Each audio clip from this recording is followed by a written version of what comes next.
Ustaz, kita kan dah nak masuk 10 malam terakhir kan? Boleh tak Ustaz bagi amalan yang boleh kita lakukan untuk 10 malam terakhir ni? Penting ya, sebab kita mencari Lailatul Qadar. So kita tak tahu, Nabi suruh cari Lailatul Qadar dalam 10 malam terakhir. Jadi kita tak tahu mana satu malam. Maka bermula malam 21 sehingga habis Ramadan, kita setiap malam kita kena beramal. Bermula bila? Bermula maghrib.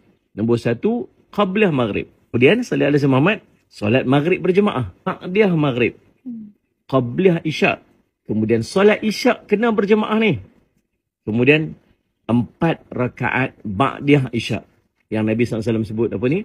Seperti dia melakukan pada malam Al-Qadar tu kan. Kalau boleh buatlah 20 rakaat tarawih. Sebab kita nak memperbanyakkan solat pada malam tersebut. Sebab dalam solat ada doa, dalam solat ada baca Quran, dalam solat ada selawat, dalam solat ada takbir, tahmid, tahlil. Semua amalan terhimpun dalam satu perkara yang nama dia solat. Habis 20 rakaat kalau boleh, susuli dengan 3 rakaat witir. Pastikan itu. Selepas daripada tu, sallallahu alaihi Muhammad ambil sedikit masa untuk kita membaca Al-Quran. Kita baca Quran sikit. Dan jangan lupa pada malam tersebut, tolong sedekah. Tolong sedekah. Jangan miss out sedekah ni. Sebab gandaan pahala yang nak kita rebut dalam Lailatul Qadar. Jadi peruntuk bagi lebih banyak sikit. Banyak daripada biasa. Okey. Selepas kita baca Quran, selepas kita bersedekah, berzikir sedikit. Kalau boleh, amalkan zikir Rid Rabbani. Kemudian Allahumma salli alaihi wasallam, lepas kita tu, kita tidur. Tidur. Kemudian cuba untuk bangun awal. Bangun awal 2 rakaat sunat tahajud. 2 rakaat sunat taubat. Buat 2 rakaat sunat hajat. Kemudian peruntukkan sedikit masa untuk kita memperbanyakkan berdoa. Angkat tangan dan berdoa sungguh-sungguh apa sahaja yang kita harapkan, kita hajatkan dalam kehidupan kita dunia hingga akhirat. Selepas kita berdoa, mungkin tambah sedikit lagi dengan kita membaca Al-Quran.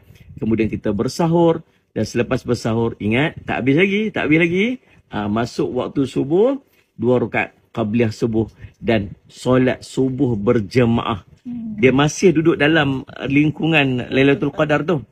Sampai kita solat subuh berjemaah. Itulah susunan yang mungkin kita boleh amalkan sepanjang 10 akhir dalam bulan Ramadan.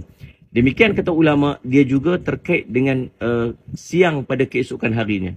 Maka pada esok harinya juga, perbanyakkan juga amalan-amalan sunat yang kita boleh lakukan insyaAllah. Ustaz, kita kan dah nak masuk 10 malam terakhir kan? Boleh tak Ustaz bagi amalan yang boleh kita lakukan untuk 10 malam terakhir ni? Penting ya, sebab kita mencari Lailatul Qadar. So kita tak tahu, Nabi suruh cari Lailatul Qadar dalam 10 malam terakhir.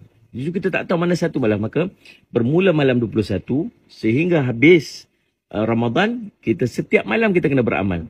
Bermula bila? Bermula maghrib. Nombor 1, Qabliyah maghrib. Kemudian salih alaihi Muhammad, solat maghrib berjemaah. Ba'diyah maghrib. Qabliyah isyak. Kemudian solat isyak kena berjemaah ni. Kemudian 4 rakaat ba'diyah isyak. Yang Nabi SAW sebut apa ni? Seperti dia melakukan pada malam Al-Qadar tu kan. Kalau boleh, buatlah 20 rakaat tarawih. Sebab kita nak memperbanyakkan solat pada malam tersebut. Sebab dalam solat ada doa, dalam solat ada baca Quran, dalam solat ada selawat, dalam solat ada takbir, tahmid, tahlil. Semua amalan terhimpun dalam satu perkara yang nama dia solat. Habis 20 rakaat kalau boleh, susuli dengan 3 rakaat witir. Pastikan itu. Selepas daripada tu, sallallahu alaihi Muhammad ambil sedikit masa untuk kita membaca Al-Quran. Kita baca Quran sikit. Dan jangan lupa pada malam tersebut, tolong sedekah. Tolong sedekah. Jangan miss out sedekah ni. Sebab gandaan pahala yang nak kita rebut dalam Lailatul Qadar. Jadi peruntuk bagi lebih banyak sikit. Banyak daripada biasa. Okey. Selepas kita baca Quran, selepas kita bersedekah, berzikir sedikit. Kalau boleh, amalkan zikir Rid Rabbani. Kemudian Allahumma salli alaihi wasallam, lepas kita tu, kita tidur. Tidur. Kemudian cuba untuk bangun awal. Bangun awal 2 rakaat sunat tahajud. 2 rakaat sunat taubat. Buat 2 rakaat sunat hajat.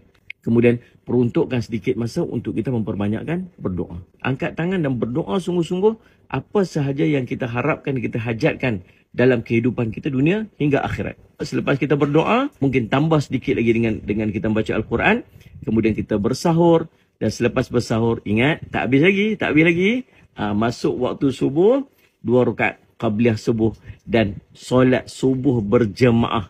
Dia masih duduk dalam lingkungan Lailatul Qadar tu. Sampai kita solat subuh berjemaah. Itulah susunan yang mungkin kita boleh amalkan sepanjang 10 akhir dalam bulan Ramadan. Demikian kata ulama, dia juga terkait dengan siang pada keesokan harinya. Maka pada esok harinya juga perbanyakkan juga amalan-amalan sunat yang kita boleh lakukan, insya-Allah.